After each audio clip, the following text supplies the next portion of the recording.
The sky over New York was just beginning to turn a pale pink. Stefani Germanotta, the woman known to the world as Lady Gaga, was no longer asleep. She stood at the window, looking out at a city that never truly slept. Her reflection in the glass seemed ghostly, without makeup, without costumes, without the persona that had become her second skin. Today she was interviewing Daniel Morgan, a journalist renowned for tearing down the carefully constructed images of celebrities. His latest interview with an Oscar-winning actress had caused a flurry of headlines and led to her losing a contract with a major brand. Daniel knew how to find the weak spots, how to ask questions that couldn't be dodged with standard PR phrases. Why did I agree to this? Gaga thought, walking away from the window. But she knew the answer. After the release of Abracadabra, critics were divided. Some called the song a brilliant return to her experimental roots, others a desperate attempt to stay on top. The interview with Morgan was a way to take control of the narrative. At least that's what her manager told her. Gaga walked to her closet. Over the years, she had learned to use clothes as armor. Today, she needed something that projected confidence without looking like she was trying to hide behind extravagance. Her hands slid over the hangers, settling on a sharp black suit with silver accents. Isn't it too safe, she thought, but then caught herself thinking. When did she start judging her choices by the public's expectations rather than her own comfort? The phone vibrated. A message from the assistant. The styling team will be here in 15 minutes. Daniel Morgan is already in the building, going through security. Gaga put the phone down and looked at herself in the mirror. In that moment, she felt a familiar separation. Stefani and Gaga, the person and the character, fused so tightly that sometimes she couldn't tell where one ended and the other began. I can do this, she told her reflection. I've done harder things. An hour later, the penthouse living room had become a film set. Lights, cameras, microphones, technicians scurrying in and out. Gaga watched the transformation as a stylist finished her hair. Are you nervous? The makeup artist asked, putting the finishing touches on her face. No, she said, but it was a lie. She had always been nervous in front of the cameras, despite her years of experience. She had just learned not to show it. Morgan is a shark, the makeup artist continued. He literally made Jason Baker cry last month. I'm not Jason Baker, Gaga replied with a smile that didn't reach her eyes. At 8 a.m., the crew called to let her know that everything was ready. Gaga took her place in the chair, her back straight, her hands in her lap. A bottle of water sat on a small table nearby. She felt the adrenaline begin to pulse through her veins, a familiar feeling before going on stage. When Daniel Morgan walked into the room, the first thing Gaga noticed was his eyes. Cold, calculating, studying. He wasn't smiling. Miss Germanotta, he said her real name with a slight emphasis on the last syllable, as if to emphasize that he saw the person behind the image. Pleased to meet you. He was taller than he appeared in the photographs and moved with the confidence of a man accustomed to being in control.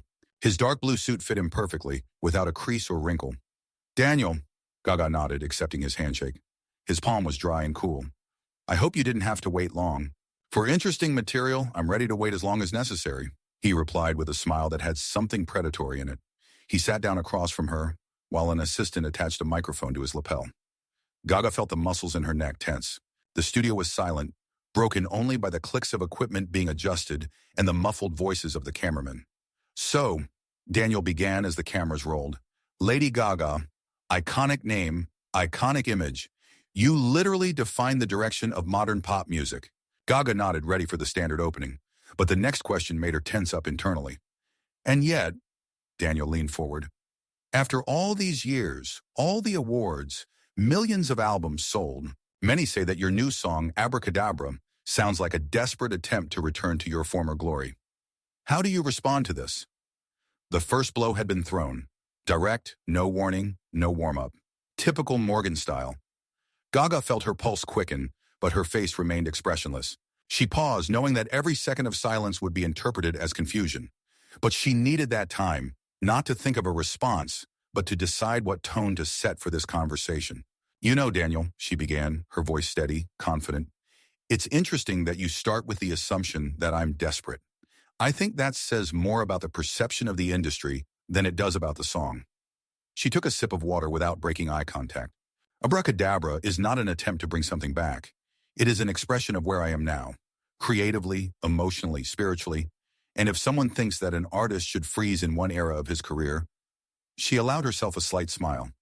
Well, that's their limitation, not mine. Daniel tilted his head slightly as if noting a clear hit, but not giving up. Beautifully put, he said. leafing through notes on his tablet. But let me quote, "A desperate return to eccentricity without the originality that defined her as an artist in the first place." That's from a review and music review. Or this, "An attempt to remind the public of the times when Gaga was truly innovative." Rolling Stone. "I don't think I'm alone in seeing in this a certain nostalgia for past glory." Gaga felt a familiar feeling rise up inside her, a mixture of irritation and a desire to protect her art. But years in the industry had taught her never to let on that a journalist had managed to get under her skin. "I'm familiar with those reviews," she said. "And you know what's interesting? When I released Born This Way, critics called it an attempt to repeat the success of the Fame monster. When Art Pop came out, they said I was trying to return to the Born This Way era. With Joanne, they said I was desperate to prove I could be serious. With the soundtrack to A Star Is Born, they said I was clinging to a film career because my music career had dried up." She paused to let her words be heard. "And all these years, I continued to do what I believe in, to evolve, to change, to explore. That's the essence of art. Movement, isn't it?" Daniel lightly tapped his finger on his knee, a gesture that Gaga noticed and interpreted as a sign that he was preparing another blow. "Evolution," he said thoughtfully. "It's a beautiful word. But let me ask you this. Do you feel like you've lost touch with what made you special? That wild, raw, unpolished talent that literally turned the industry upside down? That girl who wore a dress made of meat is now releasing a song that many would say could be in any pop singer's repertoire." Gaga felt something stir inside. It wasn't just a critique of her work. It was a questioning of her authenticity, of the very essence of who she was.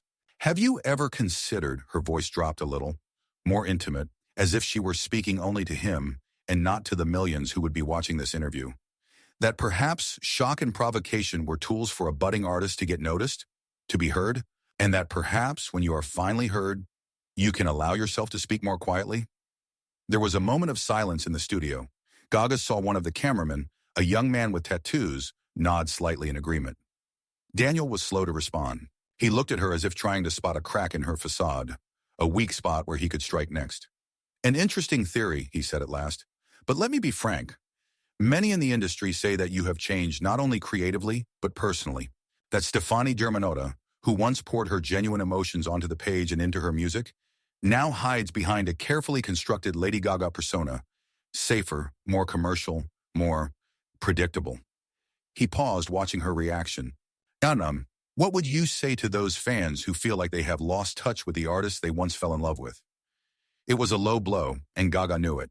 The question was phrased to put her on the defensive, to provoke an emotional response that would be tomorrow's headline. She took a deep breath, feeling something else growing inside her. Not anger, but clarity, determination. "You know what's interesting about the relationship between an artist and an audience?" she began, maintaining eye contact with Daniel. "It's the illusion of intimacy.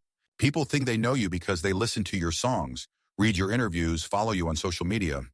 They create an image in their minds and fall in love with it. And when the real person doesn't match that image, they feel betrayed." She paused, letting her words sink in. But the truth is, I've never stopped being authentic. Every album, every song, every performance is a piece of who I am at that moment. I grow, I change, I learn, I make mistakes sometimes, like any human being. And if someone expects me to remain that 20-year-old girl with pink hair and weird clothes forever, well, they don't love me. They love their idea of me. Daniel kept his eyes on her, and Gaga noticed something new in them. A glimmer of respect mixed with the calculation of a predator preparing to pounce. "Eloquent," he admitted. "But let's dig deeper. Abracadabra is a song about transformation, about the power of words to change reality. You've said in many interviews that this is a very personal project. But isn't it strange that in a song that's supposedly about authenticity, you use metaphors and symbols so abstract that they seem deliberately opaque? As if you're afraid to show something real?" Gaga felt her heart skip a beat. Morgan was good, really good. He wasn't just attacking her work. He was trying to get to the heart of her creative process, to make her question her own sincerity. She paused, physically feeling the tension in the room thicken. The crew members who had been fiddling with their equipment a moment ago were now frozen, hanging on every word. "Daniel," she said at last, her voice quiet but firm, "have you ever tried to express a feeling for which there are no words? A pain so deep that any direct description would seem trivial? A joy so all-encompassing that mere phrases cannot capture it?" She leaned forward, closing the distance between them. Symbols and metaphors are not a way to hide. They are a way to express the inexpressible. Abracadabra is not just a song about transformation. It is a song about a moment when I thought I would never be able to sing again. The confession hung in the air. Gaga hadn't planned to say it, but the words just came out. 2 years ago, she continued, her voice shaking slightly, I had problems with my voice. Serious problems.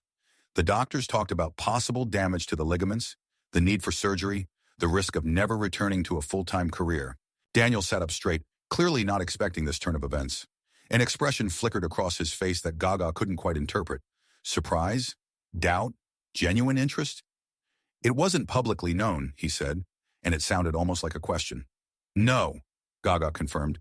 I didn't want it to be a story about pity or about overcoming. I wanted it to be between me and my art. Abracadabra was born in the days when I didn't know if I'd be able to sing the way I used to again. When every word was magic, an effort of will, an attempt to force reality to bend to my desire to heal. Gaga paused, feeling her heart pounding in her throat. So yes, Daniel, the metaphors in this song may seem abstract, but they are absolutely real to me. Each word is an incantation I whispered to myself on those nights when I feared that my voice, the very essence of who I am, might be lost forever. The studio was dead silent. Even the technicians seemed to hold their breath. Daniel looked at her for a long moment, something new in his gaze, an admission, perhaps, that he had underestimated her. But Lady Gaga knew it wasn't over. Morgan wasn't one to give up easily, and indeed, a moment later, his expression became shrewd and calculating again. It's a fascinating story, he said with a small smile that didn't reach his eyes. And yet I can't help but wonder, if Abracadabra is such a personal song, such a meaningful song to you, why does it sound so commercial? Like it was made for radio airplay and the streaming charts rather than a sincere artistic expression? Gaga felt something inside her break, not from pain, but from the realization that she was sitting in front of someone who would never understand, or want to understand, the complexity of her journey, the multifaceted nature of her art. Why should they be mutually exclusive? She asked, her voice no longer defensive, but defiant. Why can't art be accessible and profound at the same time, popular and meaningful? She sat up straight in her chair, feeling the adrenaline rush through her veins. Or maybe the problem is something else. Maybe you already decided who I am before you even walked into this room. Maybe you want a story about a sellout pop star who lost her magic, rather than a woman who continues to evolve despite all the difficulties? The words were out before she had time to think about them, and Gaga felt a momentary twinge of unease. She rarely allowed herself to be so direct, especially on camera. But something about Morgan's manner, his condescending tone and prejudicial questions, awakened the fiery core that had always been at the heart of her work. Daniel Morgan didn't look discouraged. On the contrary, there was a dangerous glint in his eyes. He got exactly the emotional reaction he was looking for. That's an interesting suggestion, he said, leaning back in his chair like a chess player who's made a successful move. But I'd say I'm just asking questions that a lot of people are asking, including, perhaps, the fans themselves. You talk about evolution, but evolution involves moving forward, not adapting to what seems safe.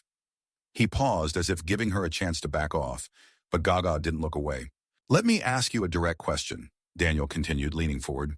If you could go back to the beginning of your career, knowing everything you know now, would you do anything differently? Would you stay true to the revolutionary spirit that defined you as an artist? Or would you choose a more commercially viable path? It was a trap question, and Gaga knew it. Any answer could be used against her. Admitting mistakes or regrets would make her vulnerable. Denying them would look like self-deception. She took a deep breath, feeling as if time had slowed down in the studio. Every pair of eyes was on her. Every camera was capturing every micro movement of her face. You know, she began, her voice surprisingly calm, there's a difference between being revolutionary and being revolutionary just for the sake of being revolutionary. When I started out, my eccentricity wasn't a strategy. It was a way to be heard in an industry that preferred to churn out identical artists. It was a cry of, here I am, look at me, listen to me. She paused, choosing her words. If I could go back, I would tell myself, be bold, but don't be afraid to be vulnerable too. Shock if it helps you get your point across. But remember that shock for shock's sake is just noise. The real revolution is in your music, in your words, in the way you make people feel. Gaga looked straight into the camera, as if addressing not only Daniel, but everyone watching this interview.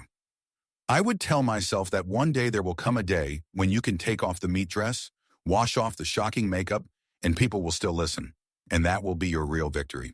She returned her gaze to Daniel, who was looking at her with an expression that was hard to read, a mixture of skepticism and perhaps grudging respect. But you know what's most important? She continued, her voice quieter, more intimate. I would tell myself that one day a journalist will come along who will try to make you doubt every decision you make, every evolutionary step. And at that moment, you will have to choose whether to give in to doubt or to remain true to your truth. Daniel Morgan nodded slowly, accepting the challenge. It's interesting that you use the word truth, he said, his voice almost soft now, which made the next question even more dangerous. Because many people believe that the real truth of Lady Gaga is somewhere in the past, that the modern version of you is a product of compromise, of fear of failure, maybe even a fear of aging in an industry that worships youth. What do you say to that? The words hung in the air, heavy as thunderclouds. Gaga felt something deeper building inside her, not anger, a determination not to let this man, this interview, this moment define who she was. I will say, she said, and there was a power in her voice that seemed to fill the entire room, that people who think that never really knew me. They knew the idea of Lady Gaga, the image they created for themselves, the image they wanted to see. She leaned forward, closing the distance between them. You talk about compromise, about the fear of failure and getting old. But do you know what real fear is, Daniel? Real fear is waking up every morning and not knowing if you're going to be able to sing today. Real fear is standing in front of thousands of people, your body in so much pain you can barely breathe, but you still go out there and give it your all because they came to see you. Her voice became more and more passionate. Yafharn, the real fear is looking in the mirror and seeing years of hard work, stress, constant pressure leave their marks on your face, and knowing that the world doesn't care about your sacrifices. They just want you to stay forever young, forever shocking, forever new. She paused, feeling her heart pounding. And you know what I do with that fear? I turn it into art. I take that pain, that doubt, that uncertainty, and I create something beautiful out of it. Something real. Gaga paused, and the studio was so quiet you could hear the clock ticking on the wall. Even Daniel Morgan seemed taken aback by the intensity of her response. Abracadabra, she continued after a pause, her voice softer but no less confident, is not an attempt to return to the past or to adapt to the present. It is a spell for the future, for a world where an artist can evolve without losing their essence, where commercial success and artistic integrity are not contradictory, where authenticity is determined not by external trappings, but by inner truth. Daniel looked at her for a long moment, studying her. Something like respect flashed in his eyes, but it was quickly replaced by cold, professional calculation. He opened his mouth, ready to strike again, when suddenly the studio door burst open. Morgan's assistant burst into the room, his expression a mixture of panic and excitement. Daniel, I need to talk to you. Now, he breathed, glancing quickly at Gaga. Something unexpected happened. Morgan frowned, clearly annoyed by the interruption, but he stood up. We'll continue in a minute, he said, his voice promising that the next part of the conversation would be even more cutthroat. When the door closed behind them, Gaga was left alone in front of the cameras, adrenaline coursing through her veins. She knew the real battle was just beginning. When Daniel Morgan returned to the studio, there was a predatory purpose in his gait. He sat down opposite Lady Gaga, adjusted the microphone, and nodded to the cameraman. The short break had not softened the atmosphere of tension. On the contrary, it had become even denser, palpable, like before a thunderstorm. Let's continue, he said with a smile that was more like a grin. You talked about your new song, Abracadabra, as if it were a personal statement. But let's look at the facts. Your last album sold worse than the previous one. Your tour was cut short due to logistical problems, and your awards performances have received mixed reviews. Isn't this song an attempt to return to what once worked? Shock value, provocation, theatricality? Gaga felt her spine stiffen at the recitation, but her face remained calm. She knew Morgan was deliberately exaggerating, distorting the context, cherry-picking facts that supported his narrative. An interesting theory, Daniel, she replied, her voice level. But you have one fundamental flaw in your thinking. You're looking at my career through the prism of commercial success, as if an artist's only motivation is sales and charts. Morgan laughed softly, as if she had said something naive. You are literally a commercial artist, Miss Germanotta. You work with a label, you release albums, you sell concert tickets. Let's not pretend that commercial success is not important to you. I didn't say it wasn't important, Gaga shot back. I said it wasn't the only motivation, or even the primary motivation. What would you do, Daniel, if you were told that your next interview would be the most popular of your career, but you had to lie in it? Go against your principles? Humiliate someone innocent? The question hung in the air. One of the lighting technicians accidentally dropped the filter, and the sound of it hitting the floor sounded like a gunshot. That has nothing to do with our conversation, Daniel said, but there was a hint of irritation in his voice. It's very direct, Gaga insisted. You're trying to create a narrative that I'm changing my art for success. I'm just asking, is there something more important to you than ratings? Something you wouldn't change, even if it cost you popularity? Daniel visibly tensed. He wasn't used to being the one being asked awkward questions. We're here to talk about you, Miss Germanata. Let's get back to Abracadabra. Your new song has caused mixed reactions from critics. Music analyst Robert Shea wrote, "It's hard to know who this song is aimed at. It's too experimental for the pop mainstream and too safe for the alternative scene." What do you say to that? Gaga noticed the maneuver. Morgan not only changed the subject, but also used his authority as a critic to avoid expressing his own opinion directly. "I will say that Robert Shea is entitled to his opinion," she replied calmly, "as is anyone who listens to music. But let me ask you, why should art be addressed to a specific audience? Why should it fit into a strict genre?" "Because that's how the music industry works," Daniel countered. "You know that. Artists make music for their audience. Or the audience finds artists who say what they need to hear," Gaga responded. "When I released my first album, no one knew who my audience was going to be. I was just making music that reflected who I was." Daniel nodded as if she had fallen into his trap. "But that's exactly what I'm talking about. Your early work had an identity, a voice. It was revolutionary. But Abracadabra sounds like you don't know who you are now. Or worse, you're afraid to show who you really are." Gaga felt something tighten inside her. Morgan was good, really good. He found the pressure points and pressed them with surgical precision. "Have you ever heard the phrase, 'The only constant in life is change'?" she asked, feeling her heart begin to beat faster. "I'm not the same girl I was when I released Just Dance or Born This Way. I've been through a lot, physically and emotionally.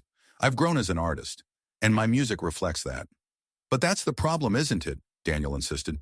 "Your music used to be bold, provocative, challenging the status quo. Now, it sounds smooth, like you're afraid to take risks. Have you ever considered that sometimes it takes more courage to be vulnerable than to shock?" Gaga asked, leaning forward. "When I first started, shock value was a shield, a way of saying to the world, 'You can't hurt me because I'm already the weirdest, most unusual version of myself.'" Daniel's eyes narrowed. "So you admit that your early image was a defense mechanism? Not authentic?" "I admit that it was a part of me," Gaga replied, "as is the current one. We all wear different masks at different times in our lives, Daniel. The difference between me and most people is that my masks are out there for the world to see. And for some reason, some people feel like they have the right to decide which one is real." Daniel smiled as if she had said exactly what he wanted to hear. "An interesting metaphor. Masks. But shouldn't art be about taking off masks? About showing the truth, no matter how unsightly it may be?" "What truth are you talking about, Daniel?" Gaga asked, not looking away. "That I don't always feel like the queen of the world? That sometimes I wake up with doubts? That success doesn't protect against pain, against fear, against loneliness?"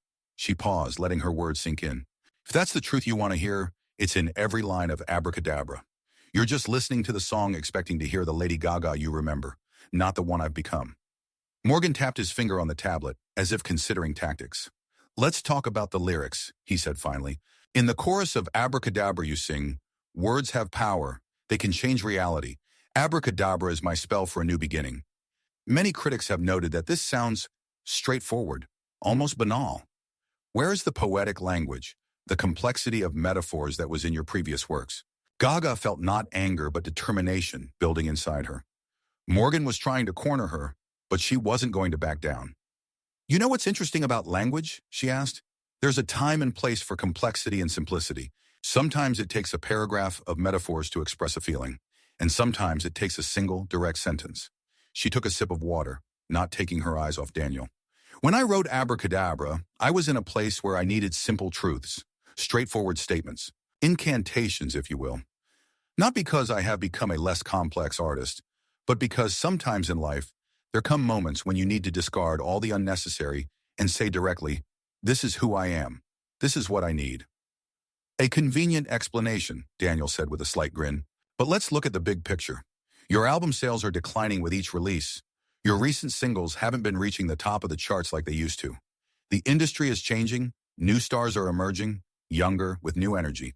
Isn't Abracadabra an attempt to prove that you're still relevant? That you can still compete with the new generation? The question was a punch to the gut.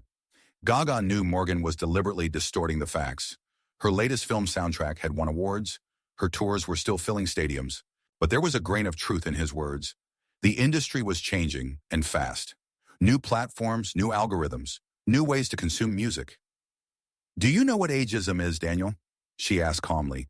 But inside, a storm of emotions was raging. Prejudice against people because of their age, he replied, raising an eyebrow. But with all due respect, Ms. Germanotta, you can hardly be considered a victim of ageism in your early 30s. In the music industry, especially for women, it starts a lot earlier than you think, Gaga said. With the first wrinkle, the first album that doesn't sell as well as the last one, the first new artist who uses elements of what you did years ago, and critics call it fresh and innovative. She leaned forward, looking straight into Morgan's eyes. But you know what's interesting? I've never seen my career as a competition. I don't try to compete with the artists who are now on stage. I applaud them. I learn from them, as I hope they can learn something from me.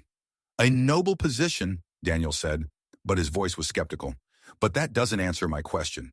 Is Abracadabra an attempt to prove that you still matter? Gaga took a deep breath. She knew Morgan wasn't looking for the truth. He was looking for a moment, a quote that would become a headline. But something inside her refused to play by his rules. Abracadabra is not an attempt to prove anything, she said. It's a song about transformation, about how words and thoughts change our reality, about how we create and recreate ourselves over and over again. And yes, it may not be as extravagant as some of my previous work. It may be more straightforward, but it's honest. It reflects where I am now. Daniel tilted his head slightly, like a predator assessing his prey. Where exactly are you right now, Ms. Germanotta? He asked, a note of false sympathy creeping into his voice.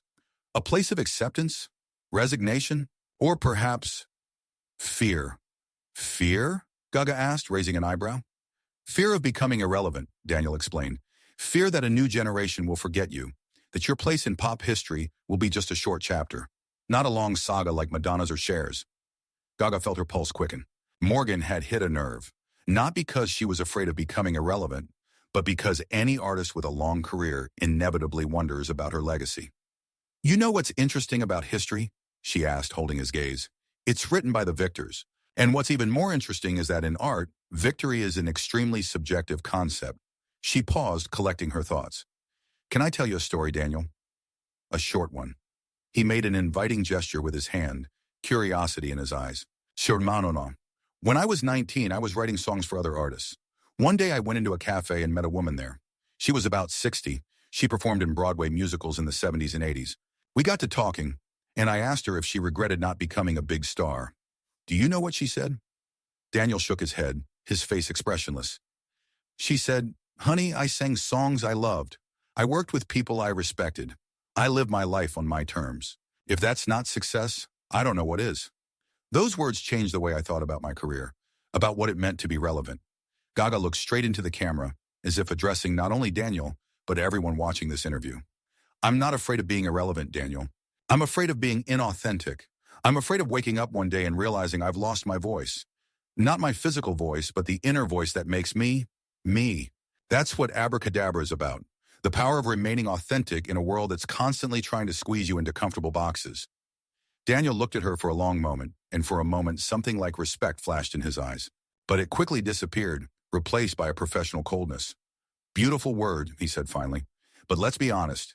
In the music industry, authenticity often becomes just another marketing tool, a way to sell an album, sell a tour, sell an image. How do we know that your current authenticity isn't just another carefully constructed version of Lady Gaga? Gaga felt something inside her break, not from despair, but from the realization that, in a way, Morgan was right. In an industry where everything is monetized, even the most sincere emotions can be perceived as a marketing ploy. You can't know, she answered simply. No one can. It's an act of faith on the part of my listeners to believe that I am sincere, and on my part to believe that at least some of them will see the truth behind the image. She paused, collecting her thoughts. But you know what I've discovered over the years in this industry? The truth has a resonance that lies don't. Even if not everyone feels it, even if critics doubt it, even if sales don't break records, real art finds its audience. Always. Daniel leaned back in his chair, as if assessing her words. Then he leaned forward again, a dangerous glint in his eyes. Let's talk about your audience, he said.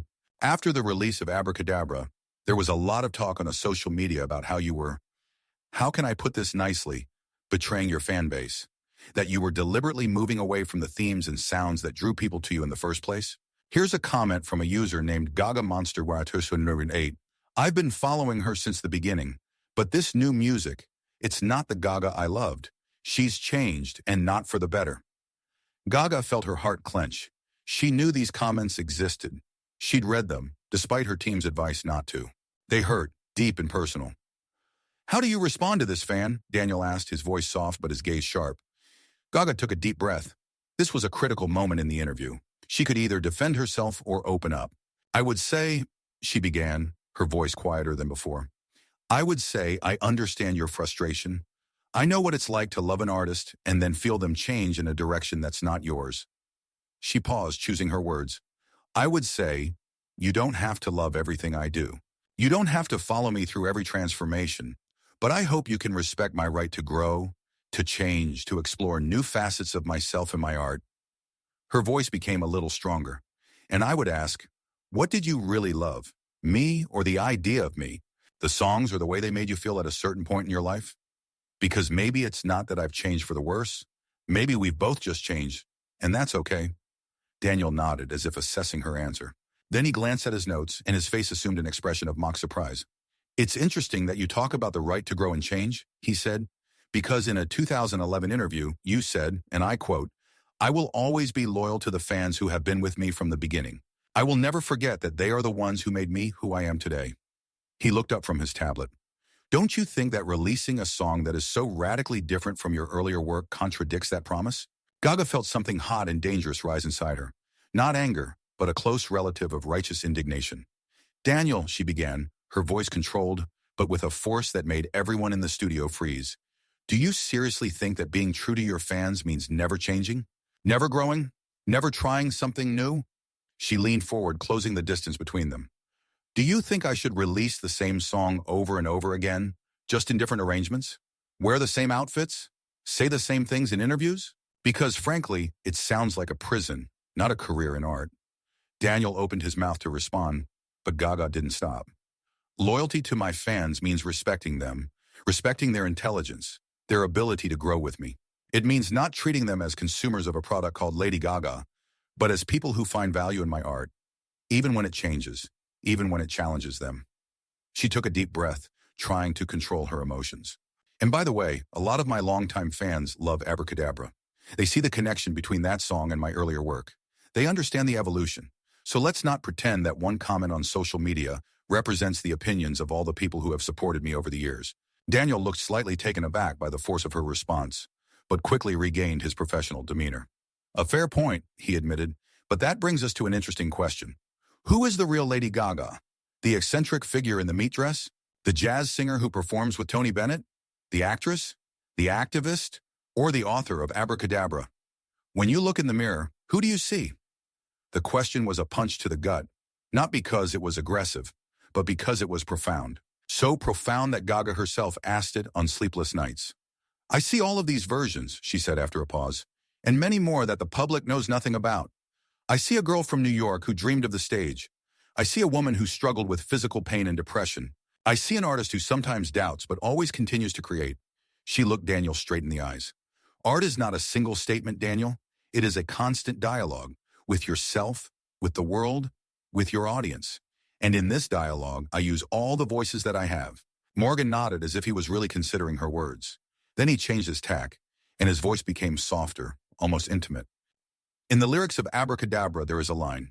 Under the mask, there is another mask, and only I know what is underneath them all. Many saw this as an admission that Lady Gaga's entire image is a series of masks, characters, roles. That underneath all these layers, there may be nothing genuine. Gaga felt strangely calm. Morgan had finally gotten to the heart of the matter, the question that seemed central to the entire interview. Or, she said quietly, it could mean that underneath all the masks we wear, not just me, but each of us, there is something sacred, something that belongs only to us, something that can't be sold, can't be put on stage, can't be given away even to our most devoted fans. She paused, feeling the words form within her. Maybe this line is not about emptiness, but about protecting the most intimate, about the fact that I keep some parts of myself only for myself. Not because I am insincere, but because I am a person and not a character created for consumption. Daniel looked at her with a long, appraising gaze. That's an interesting interpretation, he said finally. But let me ask you straight. If you could start your career over again, knowing everything you know now, would you choose the same path, the same images, the same songs, the same decisions? Gaga felt time slow down in the studio. It wasn't just a question, it was an invitation to reflect, to reassess her entire journey. No, she said, and the simple word rang out in the silence of the studio like a gunshot. Daniel looked surprised, clearly expecting a different answer. No? He asked again. No, Gaga repeated. I would have made different mistakes. Because the artist's journey is not a straight line from ignorance to mastery. It's a constant experiment, a constant risk. I might have been more careful about my health, maybe more selective in my collaborations, but I would still have created images that shocked, written songs that made people feel, not been afraid to push the boundaries of expectations, even my own. And I would still have arrived at Abracadabra, maybe in a different way, but with the same understanding of the power of words, the power of transformation. Daniel looked at her with an expression that was hard to read, a mixture of skepticism and grudging respect. He opened his mouth to ask another question, but suddenly there was a sharp sound in the studio, his phone vibrating with the insistence of a fire alarm. Morgan glanced at the screen, and his expression changed. We need to take a short break, he said, rising from his chair. It was clear that this break had not been planned. Something had come up, something that required his immediate attention. Gaga remained seated, feeling a strange mixture of adrenaline and relief. The first round was over, but she knew that Daniel Morgan was not one to back down. When he returned, the questions would be deeper, more dangerous, and she had to be ready. When Daniel Morgan returned to the studio, the atmosphere had changed noticeably. Something in his walk, in the way he sat in the chair opposite Lady Gaga, suggested a new strategy. The technicians looked at each other. The interview, which had already been teetering on the edge of confrontation, was clearly entering a new, unpredictable phase. Let's move on, Daniel said, and his voice sounded different, quieter, more intimate, as if they were the only people in the room and not the center of a full-scale television shoot. Ms. Germanotta, we've talked about your music, your creative journey, but let's put Lady Gaga aside for a moment. He paused, catching her gaze. Tell me about Stephanie. The simple sentence hung in the air. Gaga felt her pulse quicken. She knew Morgan was entering personal territory, not just questions about her career or her music, but something deeper, more vulnerable. Stephanie and Lady Gaga are not as different people as many people think, she answered diplomatically but firmly. Daniel tilted his head slightly, his gaze growing even more intense. Really? Because in a 2009 interview you said, and I quote, Stephanie and Gaga are like yin and yang. Some days I wake up and I don't know which one of them is going to look at me in the mirror today. He paused, watching her reaction carefully. It sounds like a split personality, if you will. What has changed since then? Or was it just part of the image? The idea of two women living in one body? Gaga sat up straight, but the tension was building inside her. Morgan had skillfully used her own words against her. Words spoken more than a decade ago, when she was just beginning to understand the difficulties of living in the public eye. When you're 20 and suddenly you become famous, she began, choosing her words carefully, there's a temptation to create a clear boundary between your private and public selves. To say, this part of me is for the world, and this part is just me. It's a defense mechanism. She paused, feeling the words coming to her. Over the years, I have come to understand that this separation is an illusion. It is impossible to completely separate a person from a character, especially when the character is a creative expression of yourself. Stephanie and Gaga are so intertwined that sometimes I myself cannot tell where one ends and the other begins. Daniel nodded as if that was exactly the answer he expected. And yet, he continued, many who knew you before fame speak of a dramatic change. Your former classmate, Lindsay Howard, recently gave an interview in which she said, Stephanie was quiet, thoughtful, even shy. Seeing her on stage as Lady Gaga, I thought, this can't be the same person. He paused. What would you say to this? Gaga felt something inside her tighten. She hadn't known Lindsay was giving an interview, had no idea that people from her pre-artist life were making their impressions of her public. I'd say Lindsay didn't know me as well as she thought she did, she said quietly, but there was a steely edge to her voice. A lot of us wear masks in school, hide the parts of ourselves that seem too weird, too bright, too different. She met Daniel's gaze. When I go on stage, I don't become someone else. I become a more complete version of myself, a version that doesn't have to hold back or fear judgment or misunderstanding. In a way, Lady Gaga is more real than Stefani Germanotta from high school. Daniel raised an eyebrow slightly, clearly intrigued by this answer. It's interesting that you talk about masks, he said, because for many your stage persona is a mask. The eccentric costumes, the dramatic makeup, the characters you create for each album cycle. Isn't that a way to hide your true self rather than express it? The question was like a blade, sharp, pointed, potentially dangerous. Gaga felt something more complex rising inside her. Not anger, a desire to be understood, to explain what seemed obvious to her, but perhaps not to others. What is real to you, Daniel? She asked, leaning forward slightly. Isn't your costume now a mask? Your professional manner? Your television voice? A character you've created for your work? Daniel looked slightly taken aback by this turn of events. We're talking about you, Miss Germanotta, he countered, but there was a hint of uncertainty in his voice. Yes, but to understand my answer, it's important to understand the question, Gaga continued. We all wear masks. We all adapt to the context, to the situation, to the expectations. The difference, perhaps, is that I do it explicitly, intentionally, as part of the art. She paused, choosing her words. My costumes, my makeup, my characters, they are not a way to hide myself. They are a way to express parts of myself that are too complex, too abstract, too emotional to express in simple words or ordinary clothes. It is visual poetry, if you will. Daniel looked at her carefully, as if analyzing every word. It's a beautiful metaphor, he said finally. But let's dig deeper. You've given only 3 interviews in the last year, including this one. You've all but disappeared from social media since the release of Abracadabra. Your public appearances have become rare and carefully controlled. He paused, watching her reaction. Many say that you are distancing yourself not only from the public, but also from the people who have been with you from the very beginning. Your former employees, some of whom preferred to remain anonymous, speak of a growing isolation, of the walls you are building around yourself. One of them said, Stephanie is disappearing every day. Only the image remains, only the brand. The accusation struck a nerve. Gaga felt her breath catch in her throat. She knew about the talk, the rumors that swirled around the industry, but to hear them articulated so bluntly, on air, was painful. Have you ever considered, Daniel, she began, her voice quieter but with an inner strength, that maybe these walls they talk about aren't about distance, but about protection? That maybe a person needs space to heal, to think about the next step, to just breathe? She took a deep breath, as if demonstrating this need. The last few years have been intense, physically, emotionally. I'm not disappearing. I'm healing. I'm reframing. I'm growing. And yes, sometimes that means stepping away from the edge of the stage, from the spotlight, from expectations, even from the people you love. Daniel nodded as if he understood, but his next question showed he wasn't going to back down. Recovering from what exactly, Miss Germanotta? He asked, and there was something in his voice that might have been genuine concern, if not for the cold glint in his eyes. There are rumors of fibromyalgia relapse, of battling depression, even addiction. How much of it is true? Gaga felt the blood drain from her face. Morgan was crossing a line, invading territory she had clearly designated as private, off limits to public discussion. You know it's unprofessional to ask about medical diagnoses in an interview, she said calmly, but her eyes darkened. Especially based on hearsay. Daniel didn't look embarrassed. But you opened the door yourself by talking about healing, he countered. If it's personal, why are you using that as an excuse for distancing yourself from the public?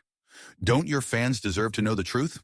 Gaga felt anger rising inside her, not just for herself, but for every person who had ever been forced to publicly explain their personal problems, their pain, their vulnerabilities. My fans deserve my music, my art, my devotion to them as an artist, she said, her voice firming. They don't deserve the details of my medical history or my personal demons.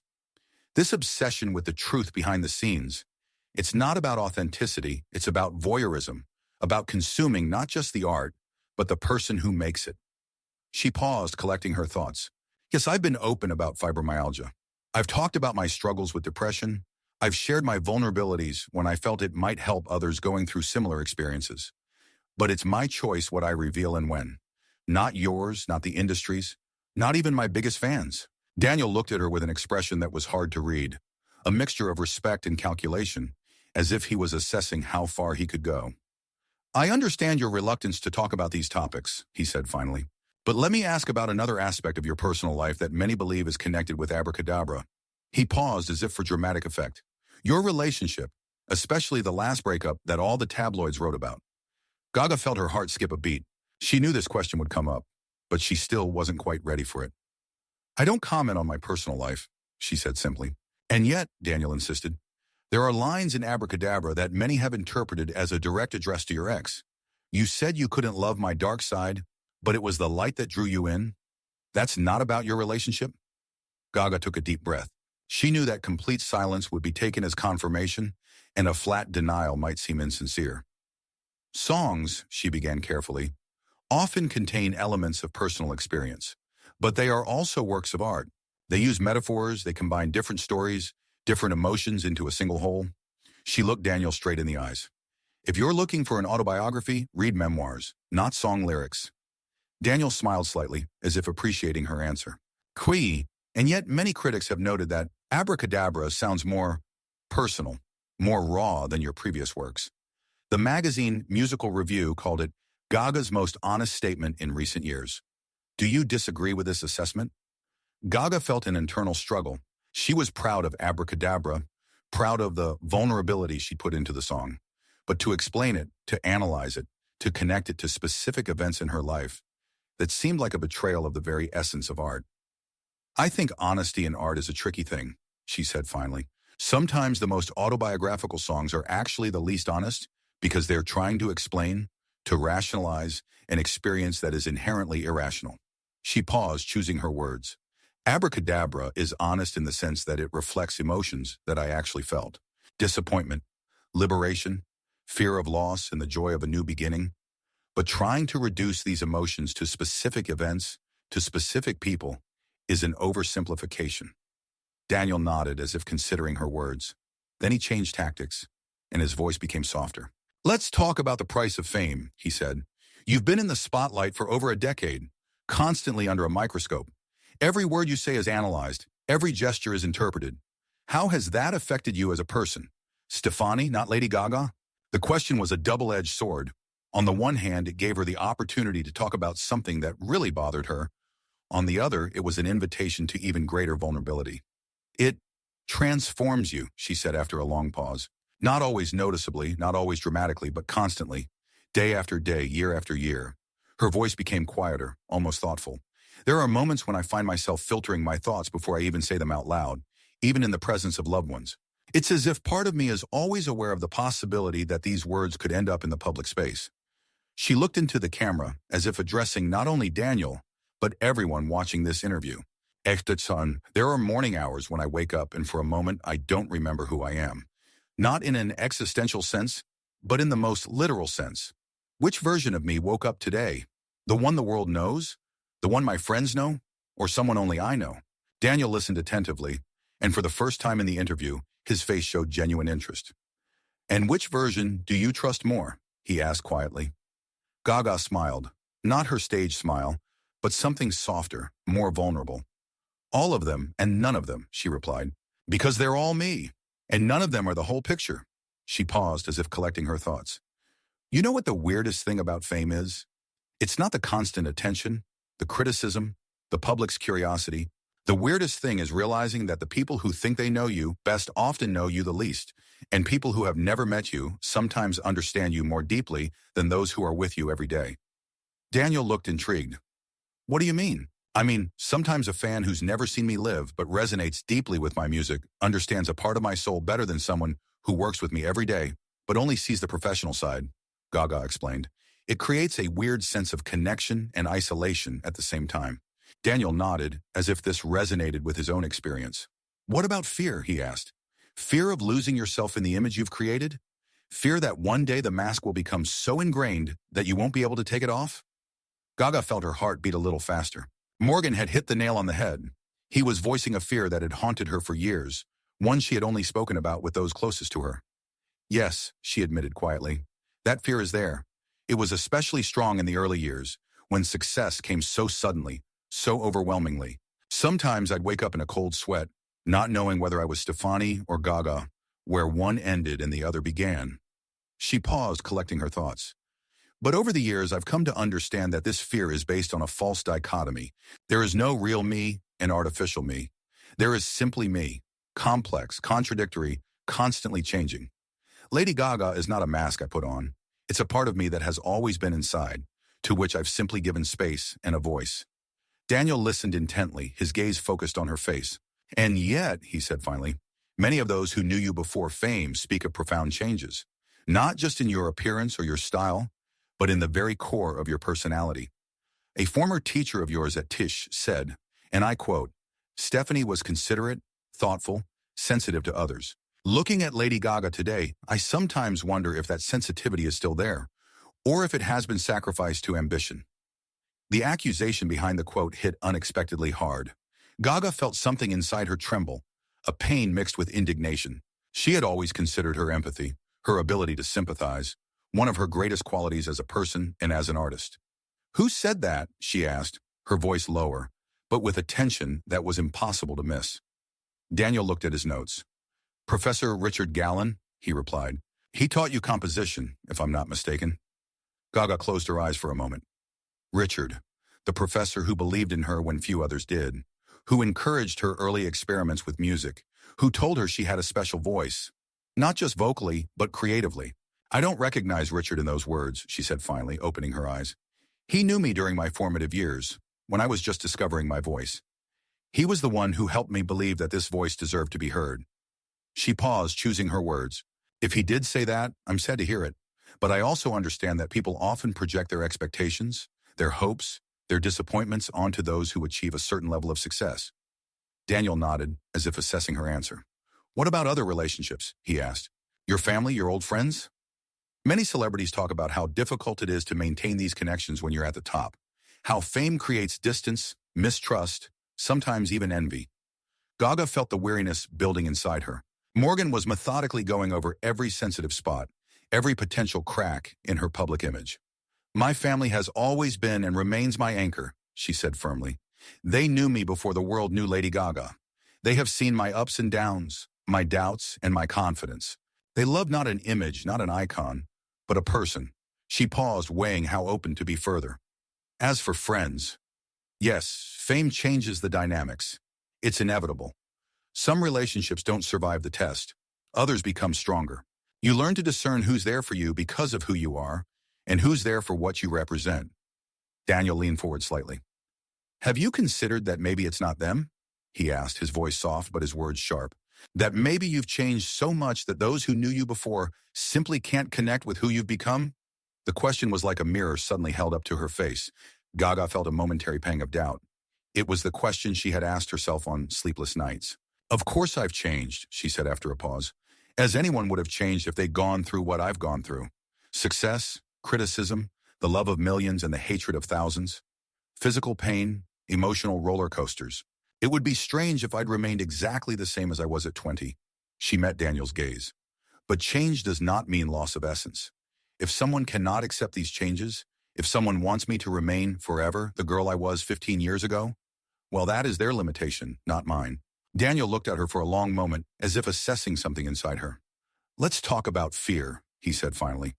"Not the kind we've already discussed, the fear of losing yourself in an image, but a more existential fear, the fear that one day the world will just turn away, that the songs you write will no longer resonate, that a new generation of listeners will find new heroes, new voices." He paused, watching her reaction carefully. "Are you afraid of becoming irrelevant, Miss Germanata?" The question struck a nerve. Not because Gaga hadn't thought about it. She had, of course. Every artist does. But because it was the articulation of a fear she'd rarely acknowledged, even to herself. "It would be unfair to say that I've never thought about it," she said after a long pause. "We all want our art to matter, to resonate, to find a response." She took a deep breath. When the cameras rolled again, something in the studio atmosphere changed. It was as if the air had grown thicker, charged with the electricity of the impending climax. The technical break gave both Lady Gaga and Daniel Morgan time to rethink their strategy. They looked at each other with a new intensity, like seasoned fighters about to go into the final round. "Welcome back," Daniel said, his voice deceptively soft. "We've gotten pretty deep into talking about fear, about change, about the price of fame. But you know what's interesting? We've talked a lot about Lady Gaga as an image, as a phenomenon, but not enough about the person who created that phenomenon." He paused as if weighing his next words. "Let's talk about Stefani Germanotta, a woman who decides every morning what part of herself to show to the world and what to keep behind closed doors." Gaga tilted her head slightly, sensing the change in tone in the interview. It wasn't a softening, but rather Morgan was choosing a new angle of attack. "What exactly do you want to talk about?" she asked calmly. Daniel smiled slightly, but it didn't reach his eyes. "Contradictions," he said. "The dichotomies that seem to define your identity. You talk about the importance of authenticity, but you've made a career out of theatrics. You advocate for self-acceptance, but you've changed your name, your image, maybe even your essence. You talk about the importance of connecting with your fans, but you create distance through images and characters." He leaned forward, as if getting to the heart of the matter. "How do you reconcile these contradictions? Or are they so woven into the fabric of your personality that they are no longer perceived as contradictions?" Gaga felt a strange calm rising inside her, not anger. Morgan was trying to corner her with logic that purported to be objective, but was in fact based on false dichotomies. "You know what's interesting about human nature, Daniel?" she began, sounding almost wistful. "We're so obsessed with categorization, finding contradictions, creating clear boundaries. You're either this or that. You can't be both X and Y. But the reality is that we're all complex systems of contradictions." She paused, choosing her words carefully. "You talk about theatricality and authenticity as if they were mutually exclusive. But doesn't an actor who gives himself completely to a role show the authenticity of his emotions? Doesn't a mother who pretends to be a monster in a game with her child express true love through theatricality?" Daniel nodded as if agreeing with her logic, but his next question showed that he was only reorganizing himself for another attack. "It's a beautiful explanation," he said. "But let me ask you this. Don't you think that behind all this philosophical reasoning, there's a simple truth? That Lady Gaga is a brand, a product created for consumption, and Stefani, somewhere deep inside, is watching all this with growing alienation?" Gaga felt a stab of pain at the suggestion, not because it was true, but because it reflected a profound misunderstanding of her path, her art, her soul. "Do you know what alienation is, Daniel?" she asked quietly, but her voice carried an inner strength. "Alienation is what I felt before I was Lady Gaga. When I was just Stefani, the girl with big dreams and big talent who no one heard." She took a deep breath, feeling something strong, something real building inside her. "Lady Gaga didn't kill Stefani.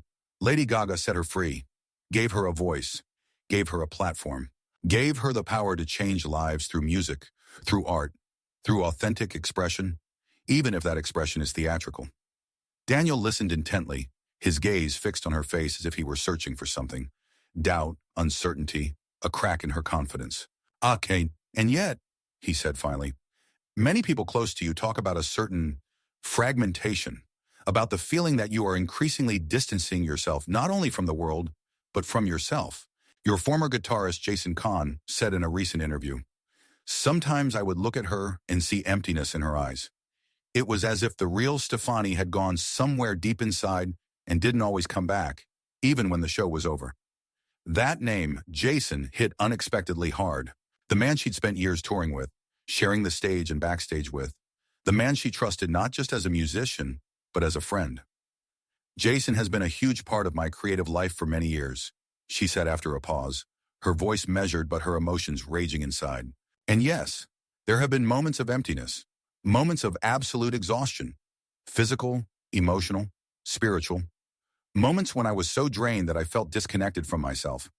She paused and the studio was so quiet you could hear the technicians breathing. Honakun. "But you know what Jason forgot to mention? That he was there for other moments too. Moments of absolute joy, moments of connection with the audience so profound it felt almost transcendental. Moments when Stephanie and Gaga weren't separated but united as one, a force that transformed the space around them." She looked straight into the camera, as if speaking not only to Daniel, but to Jason himself if he was watching. "We all choose which moments to remember, which parts of a story to tell. And sometimes those choices say more about the teller than the story itself. Daniel nodded, as if acknowledging the strength of her answer. Then he flipped through his notes again, as if deciding which card to play next. Let's talk about your philanthropic work, he said, the turn of events taking Gaga by surprise. Born This Way, fundraising for various social causes, supporting the LGBTQ community, mental health. It's a big part of your public identity. He paused and a dangerous glint came into his eyes.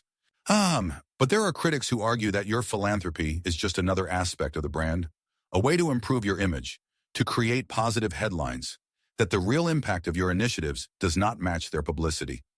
Gaga felt something inside her break. She could take criticism of her music, her image, her artistic choices, but to have her genuine commitment to helping others questioned, that cut deeper than any other aspect of the interview. I don't know how to make this more sincere, Daniel. So I'll just say it straight out, she began, her voice softer, but with an inner steel core. My philanthropy is not a PR strategy. It's not a brand aspect. It's an expression of my deepest gratitude for the privileges I have and my deepest compassion for those who suffer injustice, who suffer pain, who suffer isolation. She took a deep breath, feeling the emotions building up inside her. I didn't create the Born This Way Foundation for the headlines. I created it because I know what it's like to feel like an outcast, to feel different, to feel like you don't deserve love or acceptance because of who you are. Her voice grew a little louder, not from anger, but from passion. You can criticize the effectiveness of my methods. You can suggest better ways to use resources. I am always open to such criticism.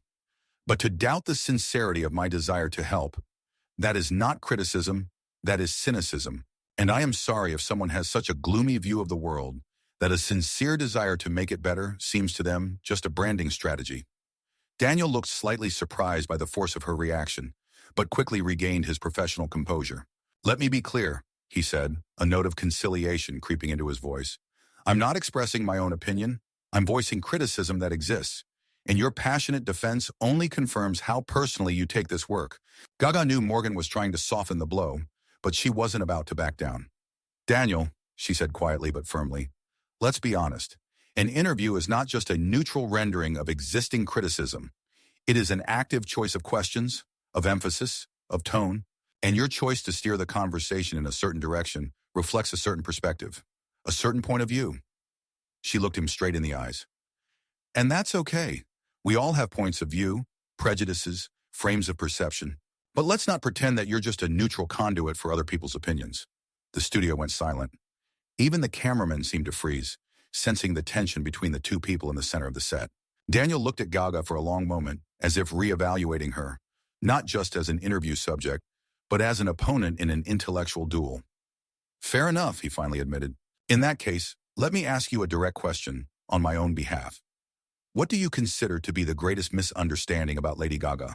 Not Stefani, but Lady Gaga as an artistic expression of your essence? The question was unexpectedly profound, almost sincere. Gaga felt something shift in the atmosphere of the interview, as if Morgan had momentarily let go of his professional mask, and something real was showing through. The biggest misunderstanding, she began, choosing her words carefully, is the idea that Lady Gaga is just a shock, a provocation, an outrage, that it's only external, only visual, only a way to attract attention. She paused, feeling the truth forming within her. Lady Gaga was not born out of a desire to shock. She was born out of a deep need for freedom, for self-expression without limits, for creating a space where myself and others can be as weird, as over the top, as too much as they need to be to express their truth. Daniel listened intently, and an expression that was hard to read appeared on his face, something between skepticism and genuine interest.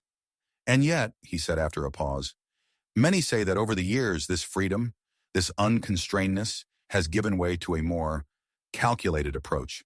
That abracadabra sounds more like an attempt to find a balance between experiment and commercial success than a pure expression of creative freedom. Gaga felt a strange sensation growing inside her, not anger, not disappointment, but some deep understanding that Morgan might never truly see her, never hear what she was trying to say. You know what's funny, Daniel? She asked, her voice almost gentle. You've spent this entire interview trying to uncover the real me. But when I tell you what really drives my work, you immediately introduce doubt, immediately offer an alternative explanation based on the assumption of calculation. She leaned forward, closing the distance between them. I understand that skepticism is part of your job, but maybe, just maybe, I am who I say I am. Maybe abracadabra sounds the way it does not out of calculation, but because the story I wanted to tell demanded it, maybe the evolution of my sound is not an attempt to stay on top, but a natural expression of my growth as an artist. Daniel remained silent, clearly not expecting such a direct challenge. You're right, he said finally. Perhaps I'm not giving you enough space for your truth, but understand my position too. Every artist talks about authenticity, about honesty, about how their art is simply an expression of their inner world. And yet the industry is full of people whose decisions are clearly dictated by market considerations rather than creative intuition. Gaga nodded, acknowledging the validity of that observation. I can't prove my sincerity to you, Daniel, she said simply. I can only live it, day by day, album by album, song by song. And as time goes on, I hope the picture will become clearer, not just to you, but to everyone who listens to my music, who follows my journey. There was a moment of silence in the studio, as if everyone present sensed the significance of this moment. A moment between two strong personalities who had found a fragile point of understanding. Daniel then looked back at his notes, clearly moving on to the final part of the interview. Abracadabra, he began, the final line of the song. Words have the power to change us, abracadabra. I'm not afraid anymore. What exactly have you stopped being afraid of? The question was unexpectedly direct, almost intimate. Gaga felt something inside her relax. Not completely, not trustingly, but enough to allow herself one last honesty. I stopped being afraid of my evolution, she said quietly. I stopped being afraid that people might not like the new version of me. I stopped being afraid that by changing, I would betray who I used to be. She paused, the words forming slowly, but with complete clarity. I stopped being afraid of silence, of the space between the notes, of the possibility of being simple, when simplicity speaks louder than extravagance. She looked straight into the camera, as if speaking not only to Daniel, but to everyone watching this interview. And in a way, I stopped being afraid of interviews like this, conversations that try to reduce the complex to the simple, the multidimensional to the one-dimensional. I realized that my truth does not depend on how someone else interprets it. It just is. Daniel nodded, something like respect crossing his face. One last question, if I may, he said. What next? After abracadabra, after all this evolution you speak of, where does your path lead? Gaga smiled, not her public smile, but something softer, more personal. I don't know, she answered honestly. And that's the beauty. That's the freedom. Not having a map, not having a plan, not having expectations, not even your own. She paused as if she were aware of the thought as she spoke it. Oh, maybe the next album will be loud, theatrical, experimental. Maybe it will be quiet, minimalist, raw. Maybe I'll star in another film. Maybe I'll disappear for a while to just live, listen, observe, collect experiences that will then become art. She looked Daniel straight in the eyes. The only thing I'm sure of is that whatever I do next, it will be honest. It will be real. It will be completely and unrestrictedly mine. Daniel held her gaze, then nodded slightly, as if acknowledging the end of the duel. Lady Gaga, he said, and there was something like genuine respect in his voice. Thank you for this conversation. It was not what I expected. What do you mean? Gaga asked with a slight smile. Daniel paused as if choosing his words. Usually in such interviews, I feel that I am gradually approaching something. A confession, an exposure, a moment of weakness. But with you, he paused, his face expressing a strange mixture of frustration and respect. With you, I felt like the deeper we went, the more layers were revealed. As if behind every mask I tried to peel off, there was not the naked truth, but an even more complex, even more interesting version of you. Gaga smiled, and this time the smile reached her eyes. Maybe that's true, Daniel, she said softly. Maybe there's no final version, no real me waiting to be discovered. There's only constant evolution, constant becoming. And in that becoming, there's freedom. Daniel looked at her for a long moment, as if he was actually seeing her for the first time during the entire interview. It's a difficult concept in a world obsessed with authenticity, he noted. Maybe, Gaga agreed, but it's a true concept, at least for me. Daniel nodded, then turned to the camera, preparing to say his final words to the interview. But before he could speak, Gaga leaned forward slightly. You know, Daniel, she said, her voice quiet, but the studio so quiet that every word rang out clearly. You spent the entire interview trying to see Stefani behind Lady Gaga, trying to find the man behind the icon. She paused and a strange gleam came into her eyes. Not tears, but something like a sudden insight. But you haven't asked one important question. What if the icon is the person? What if all these years, all these images, all these songs were not a mask, but the most honest expression of who I am? Complex, contradictory, constantly changing. Daniel looked almost stunned by this unexpected turn of events. What if, Gaga continued, her voice growing stronger with each word, instead of looking for the real me behind the image, we recognize that the image is an expression of my authenticity? That art is not a mask, but the most honest expression of the soul? There was absolute silence in the studio. Even the technicians, accustomed to the dramatic moments of television interviews, seemed to hold their breath. You asked at the beginning of the interview whether Abracadabra was an attempt to reclaim fame or a sincere artistic expression, Gaga said, her voice now carrying a force that seemed to fill the entire space. And I ask you, why should those things be mutually exclusive? Why can't art be both personal and universal, experimental and accessible, sincere and strategic?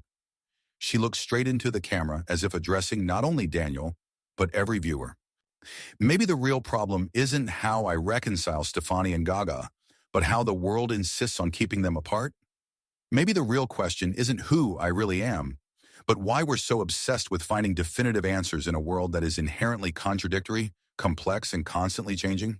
Daniel Morgan looked at her in complete silence, his face expressing what could only be interpreted as a mixture of astonishment and grudging respect. The interview, which he had planned as a revealing one, as a way to expose the contradictions and insincerities of the star, had suddenly turned into a profound philosophical exploration of the very nature of identity, art, and authenticity. He began at last, but the words seemed to get stuck in his throat. Gaga smiled, not triumphantly, but with some deep, almost compassionate understanding. Perhaps, Daniel, she said softly but firmly, instead of dividing the world into real and fake, authentic and constructed, we should recognize that the most powerful truths are often found in contradictions, in the space between categories, in the constant dance between who we are and who we are becoming. She stood up, signaling the end of the interview, although this was usually the host's gesture, not the guest's. Abracadabra is not just a song, she said, her voice now so powerful it seemed to fill the studio. It's a spell, a reminder of the power of words to not only change the reality around us, but to shape how we see ourselves, how we understand who we are.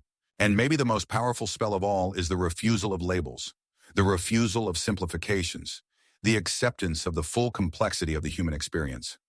She took a step toward the camera, and for a moment it seemed as if she had crossed the invisible boundary between interviewee and viewer. And I'm Stefani, I'm Gaga, I'm everything in between, and I'm more than any of those labels. So are every one of you watching this interview. So are you, Daniel. She turned to Morgan, who was still sitting in his chair, clearly taken aback by this unexpected turn of events. Thank you for your questions, even the most difficult ones, she said with genuine warmth. They helped me see and express what I may have always known, but could not always formulate. That, I think, is the purpose of this interview, not just to extract information, but to create space for a new truth to be born. And today, that truth is this. I am no longer afraid of being misunderstood. I am not afraid of being difficult. I am not afraid to evolve. Abracadabra, I am free. Daniel rose from his chair, his mask of professional cool completely gone. There was something close to awe in his eyes, not for a celebrity, but for the man who had just performed the impossible alchemy of turning a brutal interview into a profound human revelation. He extended his hand, and as their fingers touched, a jolt of electricity ran through the studio. We're done, the director commanded, but no one moved. There was that rare, almost sacred feeling in the air when everyone knows they've witnessed something real. A moment when masks fall not to reveal vulnerability, but to reveal strength. Gaga stood at the center of that moment, surrounded not by the spotlight, but by her own radiance. A woman who had walked through fire and not only survived, but became the flame itself.